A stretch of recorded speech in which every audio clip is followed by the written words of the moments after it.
you've been on fire. And I mean this, you had been on fire for the past few years, especially with the most recent albums. What exactly was the creative thought process behind this body of work? Man, that's an interesting question. The thing about me is like, I'm saying, like my followers, you never really know what you're gonna get from me. I'm saying, I kind of make it my mission for every album I do to pursue a whole different sound, different style. You know what I mean? But this one, I really wanted to hone in on hip hop because it's been a little minute since I did like a full hip hop project. I can't even remember, but yeah, man, like I'm a hip hop head for real, for real. You know what I'm saying? Like people don't know that about me. Like I'm heavy into it.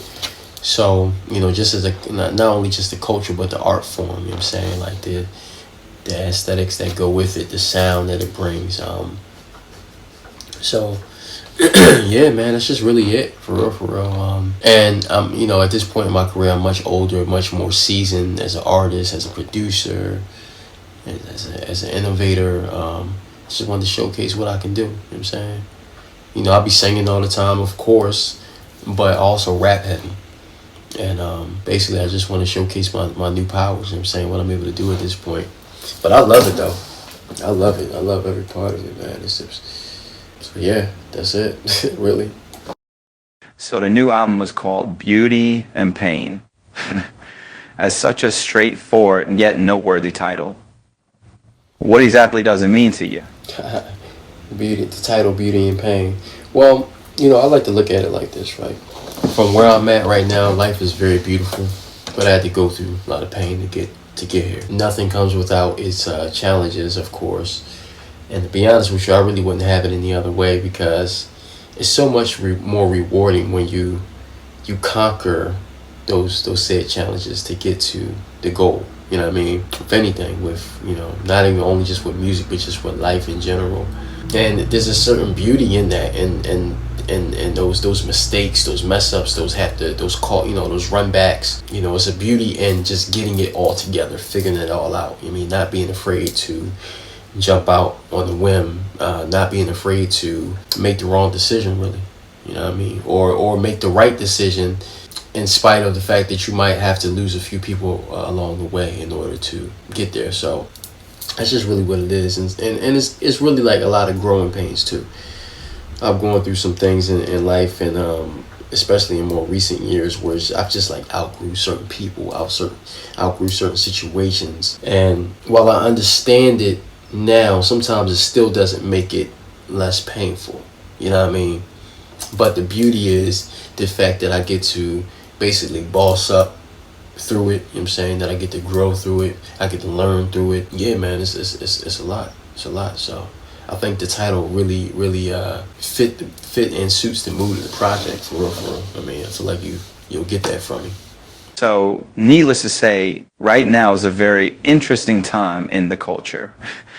So, what are your thoughts on the current state of hip hop? Well, art itself is ever expanding, ever evolving. Music, whatever it is, whatever the medium is, music, movies, dance, it's all like ever evolving.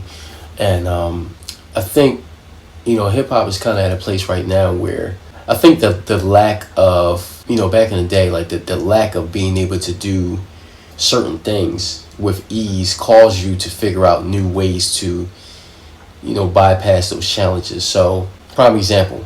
And I'm not like that old guy that's like, oh, back in my day or anything like that. It's like, but there was a time where producers had to go to the record store and go buy the records and go digging in the crates to find those samples. But now it's a lot easier. You don't have to do that. You could just get on the internet, find it, download a file, and kind of build around certain things. So it's not as hard, as grindy as it used to be before. I do think that there's a certain sense of laziness that comes with that, though, because of things are so accessible.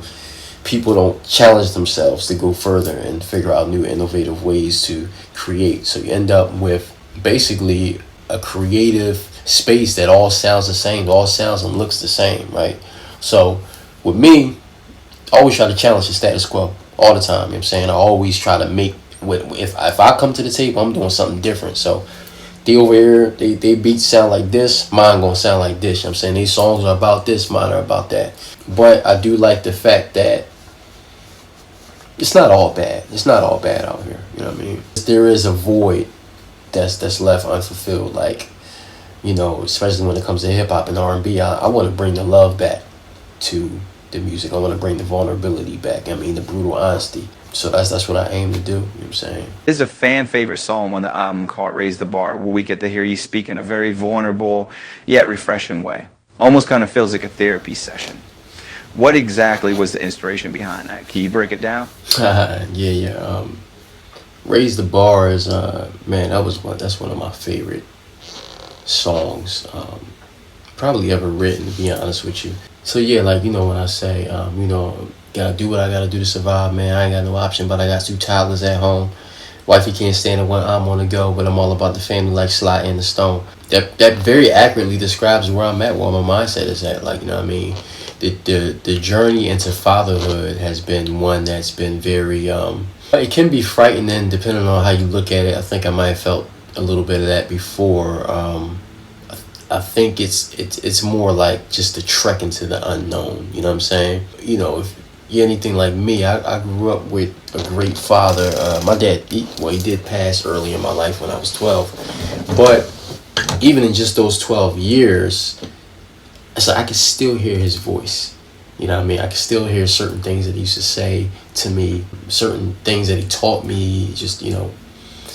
And I look at it like, man, that impact that he had on me and, you know, my cousins and stuff, and just that small amount of time, because 12 years isn't a long time for anyone to really be in your life, you know, in the grand scheme of things when you think about it. But I kind of look at it like, man, if only I can just live up to that and surpass it. And I told myself I ain't going nowhere. You know what I'm saying? I'm gonna be with my kids. I'm gonna be super old and gray with my kids and stuff. You know what I mean? But I think he kind of set the groundwork for me to just really understand fatherhood, show love, compassion. No, you know, he used to always say it's a time for everything. It's a time to be more stern. It's a time to play around, and that all kind of circles back into not only just fatherhood, but just, you know, marriage, being a good husband, being a good leader, the head of the household. And so, you know, when you step into fatherhood, you step into marriage or any type of leadership role within the family where you're growing and developing, man, you gotta get in that mind state. Listen, I gotta do what I gotta do to survive. You know what I'm saying? Even if that means I gotta cut off certain people, even if that means I gotta put in certain things on the back burner and rearrange the schedule, you know, stay up a little bit later, or possibly even get a little bit more sleep to conserve my energy a bit better. Yeah, you start to think differently, like, you know what I mean? So, but yeah, man, Raise the Bar was something that was, you know, I said a few of those lines, but the whole song was very, like, vulnerable to me, because I kind of gave a glimpse into what I think all the time. Like, yo, I work hard at this music, you know what I mean? I want to be heard more. I'm one of the greatest out here. I feel like they sleeping. Like, you know, these are all things that I'm kind of talking about on Raise the Bar. I'm fantastic at what I do. But yeah, so basically it's just kind of like, listen, man, I'm out here, put some respect on my name. I ain't going nowhere. You know what I'm saying? Like, and even though I'm at a different point in life, I'm still going to make sure to maintain and cultivate and grow and strengthen my art form. You know what I mean? So that's what Raise the Bar is all about.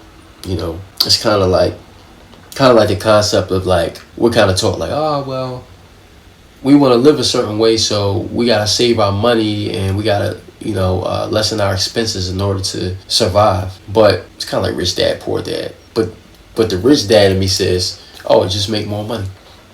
That's all. Find a way to make more money. Find a way to make more opportunities so that way you can, you know, develop the life that you're trying to live. You know what I'm saying? So it's kind of like one of those things where it's like, go hard or go home. We're raising the bar at any cost. So it's a lot to unpack there. You know what I'm saying? But yeah.